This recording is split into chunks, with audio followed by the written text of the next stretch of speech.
Bonsoir les amis, je suis très heureux de vous retrouver cet après-midi.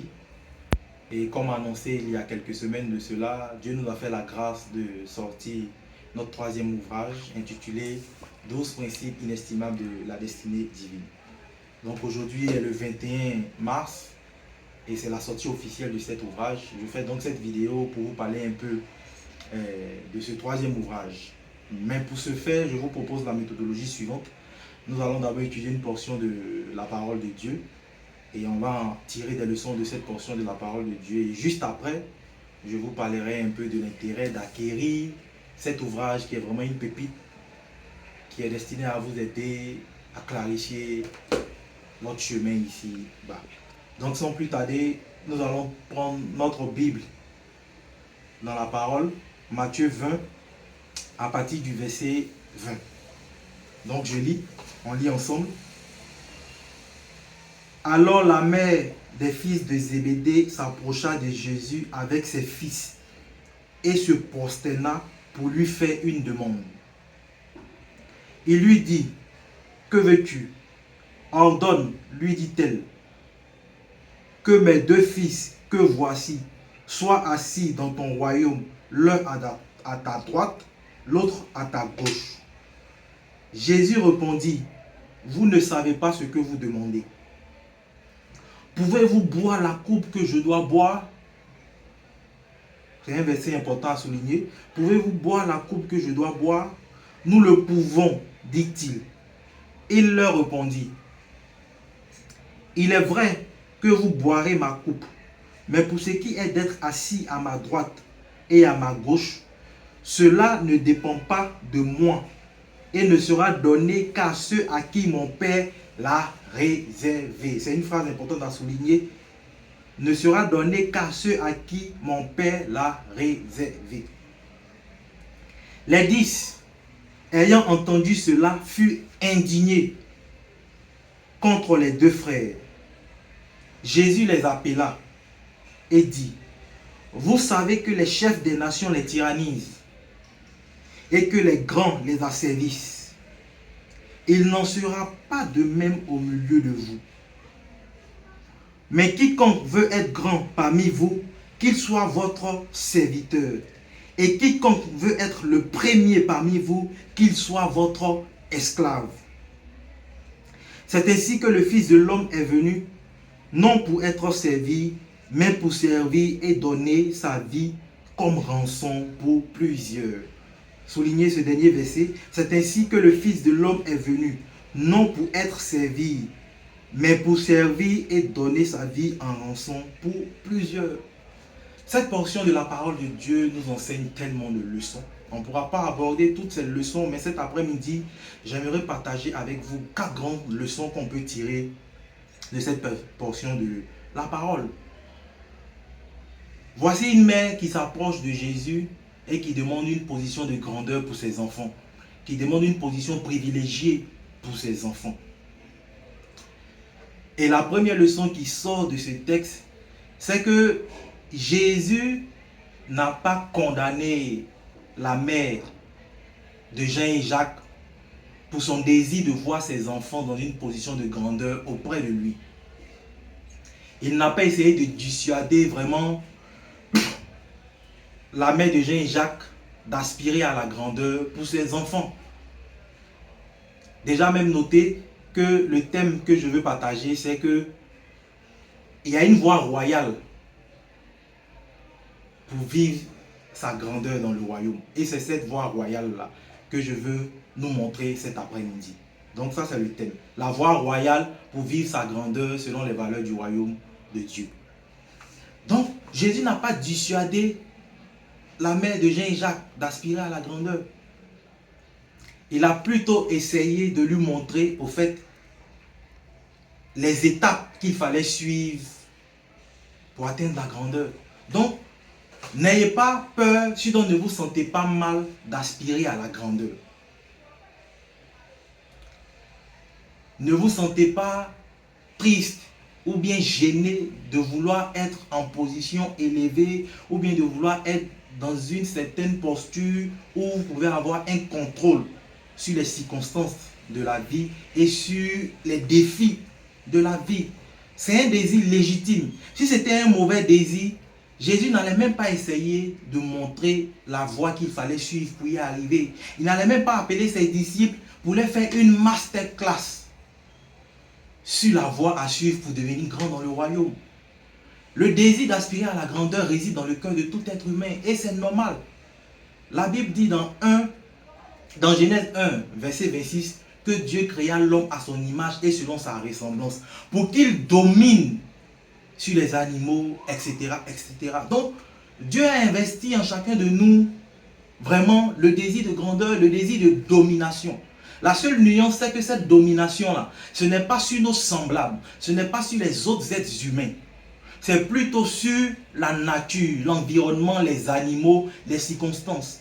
Donc, la domination à laquelle nous sommes appelés, la grandeur à laquelle nous sommes appelés, c'est la capacité de contrôler notre environnement, de relever les défis et de résoudre les problématiques auxquelles nous sommes confrontés. Donc, lorsque vous aspirez à la grandeur, ne vous sentez pas gêné.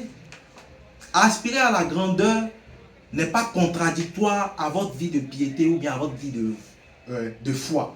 Tout dépend du processus que vous allez suivre pour arriver à la grandeur. Et Jésus nous montre ce processus-là.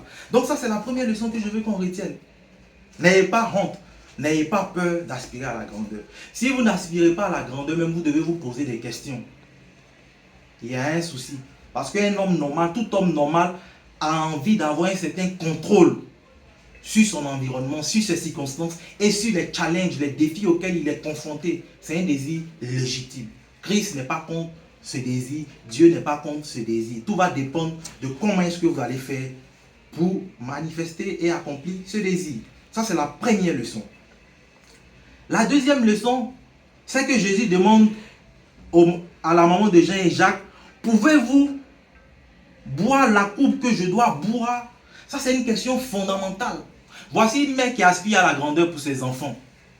Jésus lui dit, est-ce que vous pouvez boire la coupe que je dois boire? Ça veut dire que toute position de grandeur a un réveil sacrificiel. Il y a un prix à payer pour entrer dans la grandeur à laquelle vous aspirez. Rien n'est gratuit sur cette terre. C'est bon d'aspirer à la grandeur, mais mettez dans votre tête qu'il y a un prix à payer. La coupe dont Jésus parle ici, là, il parle des souffrances qu'il doit endurer pour entrer dans sa gloire. Il parle des souffrances qu'il doit endurer pour être élevé au-dessus de tous les noms qui peuvent se nommer, non seulement dans les cieux, sur la terre, mais sous la terre. Et cette coupe-là, c'était la mort à la croix, cette mort indigne, humiliante pour une personne juste. Et Jésus demande ça à la mère. Est-ce que vous pouvez payer le prix? Peut-être qu'actuellement, vous convoitez la position de quelqu'un qui est dans votre environnement. Peut-être que vous convoitez ce que vous appelez, entre guillemets, bénédiction dans la vie de votre frère, de votre soeur, de vos amis, de vos connaissances. Mais la question que vous devez vous poser là, est-ce que vous pouvez payer le prix que cette personne a payé pour être dans cette position? Parce que derrière cette position, en apparence belle, en apparence reluisante, il y a un prix qu'il a payé et qu'il n'expose pas, que lui seul sait. Donc lorsque vous commencez à aspirer aux positions de certaines personnes, demandez-vous, est-ce que je peux payer le prix pour y arriver? Si vous ne pouvez pas payer le prix pour y arriver, célébrez Dieu pour la vie de la personne et continuez votre chemin. Mais ne versez pas dans l'envie et dans la jalousie parce que vous n'êtes pas en mesure de payer le prix que la personne a payé pour y arriver. Ça, c'est la deuxième leçon. La grandeur à laquelle vous aspirez là, il y a un prix à payer. Est-ce que vous êtes prêt à payer le prix? Ne vous contentez pas seulement de convoiter la position des gens dans la société. Demandez-vous, est-ce que je peux payer le prix? Ça, c'est la deuxième leçon, ô combien importante. La troisième leçon, c'est que Jésus lui fait comprendre que il est vrai que vous boirez ma coupe, mais pour ce qui est d'être assis à ma droite et à ma gauche, cela ne dépend pas de moi. Et il ne sera donné qu'à ceux à qui mon Père l'a réservé. Soulignez bien le mot réservé. Jésus va plus loin. Après avoir parlé du fait qu'il y a un prix à payer, il fait aussi comprendre à la mère qu'il y a certaines positions à côté de lui là, qui sont déjà réservées à certaines personnes. Et c'est Dieu qui réserve ces places là. Donc, une chose est d'aspirer à une position de grandeur. Une chose est d'en payer le prix. Et une chose est de s'assurer que cette position de grandeur-là, Dieu nous l'a réservée. Voilà. Tout le monde n'est pas appelé à s'asseoir à la droite ou bien à la gauche de Jésus. Ça ne veut pas dire qu'on n'a pas, chacun de nous, un appel. Chacun a son appel en fonction de la place que Dieu lui a réservée. Donc avant même d'aspirer à la grandeur dans un certain domaine, dans une certaine position, demandez-vous, est-ce que c'est l'appel de Dieu sur ma vie? Est-ce que c'est cette place que Dieu a réservée pour moi dans son royaume? Jésus parle d'une place qui a été réservée. C'est-à-dire qu'on ne peut pas convoiter toutes les places. Tout le monde dans un système n'est pas appelé par exemple à être le dirigeant, à être le leader. Tout le monde n'est pas par exemple appelé à être celui qui porte la doctrine et qui apporte le message. Tout le monde n'est pas appelé à être celui qui est libéral. Chacun a son appel en fonction des positions que Dieu nous a réservées. Donc si vous êtes dans un système, si vous êtes dans un organisme, que vous cherchez une position, demandez-vous, est-ce que cette position-là m'a été réservée? Pour aller encore plus loin, si vous aspirez à faire un métier, un business, une activité, demandez-vous si c'est ce que Dieu vous a réservé. Parce que si ce n'est pas ce que Dieu vous a réservé là, vous allez faire des efforts et vous fatiguer, on va dire entre guillemets pour rien. Il y a certaines places qui nous sont réservées. Ça ne sert à rien de convoiter la place des autres. Cherchez à découvrir votre place. Cherchez à découvrir votre place. Lorsqu'on ignore sa place dans un système, lorsqu'on ignore sa place dans la société, on convoite la place des autres qui en apparence sont bonnes. Donc, ne convoitez pas la place des autres. Demandez-vous, est-ce que cette place vous a été réservée? On n'est pas appelé à occuper les mêmes postes. Tout le monde n'est pas appelé, par exemple, à être un homme politique. Tout le monde n'est pas appelé à être enseignant. Tout le monde n'est pas appelé à être homme d'affaires. Tout le monde n'est pas appelé, je ne sais quoi d'autre. Vous-même pensez aux exemples multiples. Assurez-vous que ce que vous convoitez dans la vie, ou bien la position de grandeur à laquelle vous aspirez là, elle vous a été réservée. Parce qu'on dit, cette place ne sera donnée qu'à ceux à qui mon Père l'a réservée. Ça, c'est la troisième leçon. Quelle est la place que Dieu vous a réservée? C'est ce que vous devez chercher à comprendre. Et c'est en fonction de ça que vous allez vous bâtir pour occuper la place que Dieu vous a réservée dans la société et apporter votre lumière aux autres. Donc ça, c'est la troisième vérité fondamentale. Arrêtez-ni. Arrêtez-ni. La quatrième vérité, on la tire du verset 24. On nous dit que les 10, ayant entendu cela, furent indignés contre les deux frères. Moi, j'ai une question. Selon vous, les 10 ont été indignés. Pourquoi? Pourquoi selon vous, ils ont été indignés? On dit qu'ils ont été indignés. Indignés, c'est-à-dire ils étaient fâchés, colère mêlée de mépris. Ils étaient fâchés et ils ressentaient du mépris pour les deux autres frères.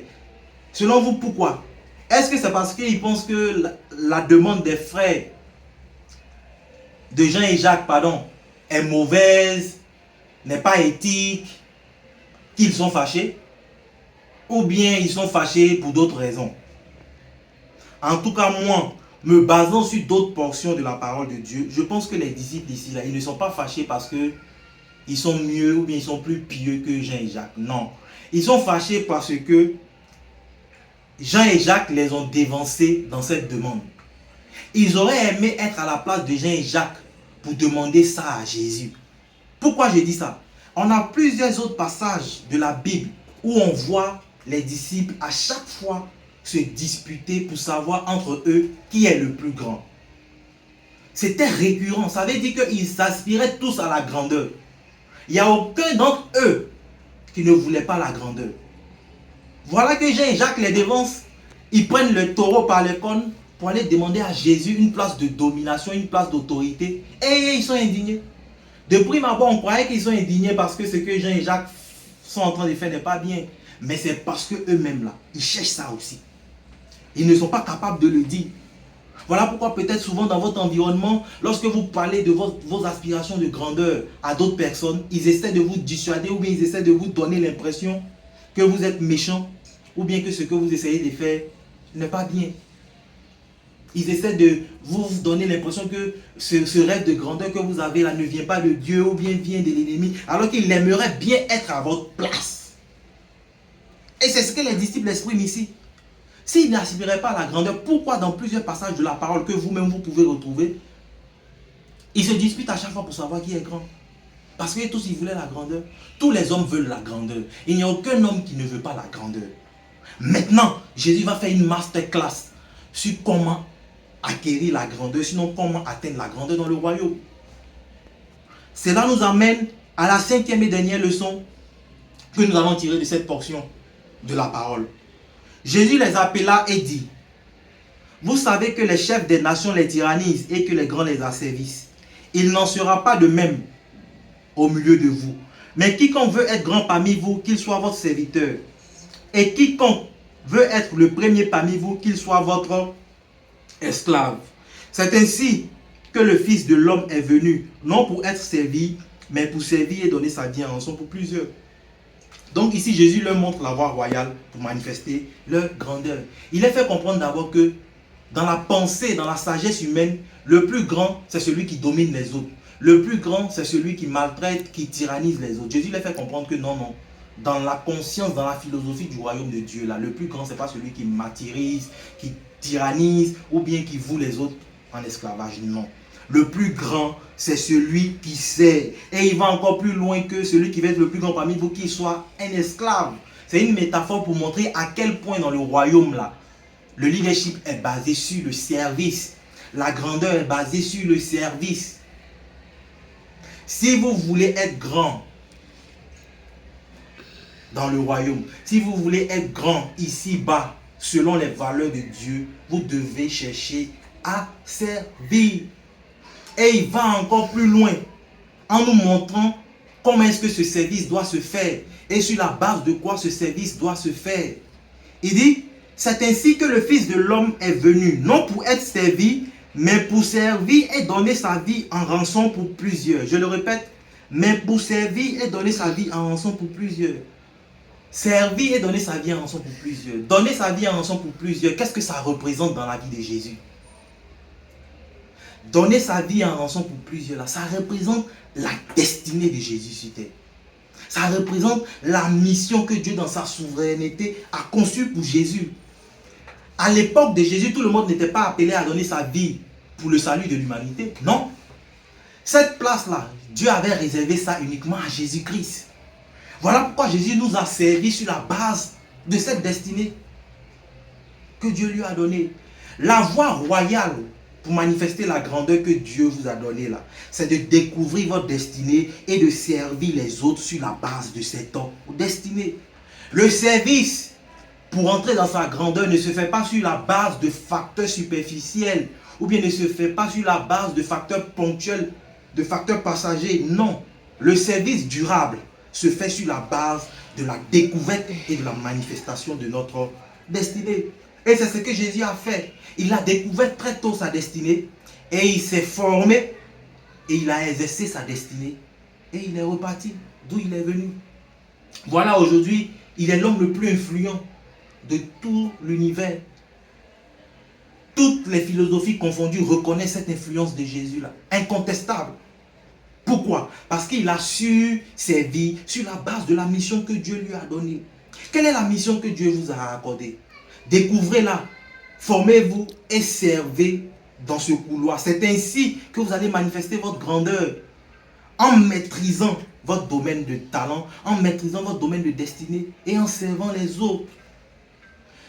Dans le royaume, la voie royale pour atteindre la grandeur, c'est découvrir sa destinée et servir sur la base de cette destinée.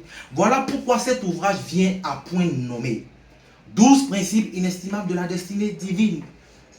Dans cet ouvrage, nous partageons des principes avec vous pour vous aider à découvrir votre destinée, à vous préparer pour porter cette destinée, à l'exercer et à influencer positivement la vie de vos semblables et de votre entourage.